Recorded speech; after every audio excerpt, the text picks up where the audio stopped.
बड़गड़ थाना पुलिस अभियोगकारी श्री विश्वजित साहू अभियोग क्रमे मामलार तदंत करने सहित अभियुक्त सूर्यकांत पंडा को गिरफ्त कर कोर्ट चालाण करिसेंती। सूचनायोग्य जे अभियोगकारी जनक बड़गड़ ब्रिट कॉलोनी अंचल में रुहंती। घरे लगी एसी मेसीन बारंबार यांत्रिक त्रुटि देखाबारु से गत 24/4/2024 तारीख दिन सैमसंग केयर सेंटर को जोगाजोग पर कंपनी तरफ अभियुक्त मेकानिक को एसी ठीक करने घर को पठाई। अभियुक्त जनक एसी मेसीन जांच करने पर पीसीबी पार्ट खराब थिबा दर्शाई अभियोगकारी छात उपरकू जाई कम्प्रेसर चेक करने लगी कहते। अभियोगकारी जनक छात उपरकू जिबा परे अभियुक्त सूर्यकांत आलमीरा खोली भितर 37,000 टंका चोरी कर नहीं जाइथिले। किछि समय पर अभियोगकारी छात उपर तळकू आसी अभियुक्त को बहु खोजाखोजी करथिले हेले पाई नथिले।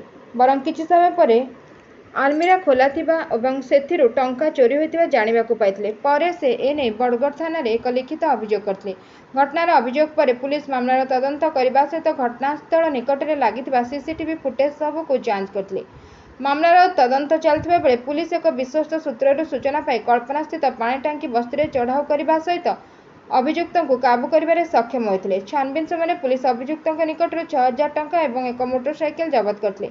पचरा उचरा बेले अभियुक्त जनक यह टंका चोरी करथिबा एवं चोरी टंका मध्य 31,000 टंका निज व्यक्तिगत काम और मोटरसाइकेल मरामत खर्च कर स्वीकार करते। वर्तमान मामलार अधिक तदंत चालू रही। Bureau report 51 news agency.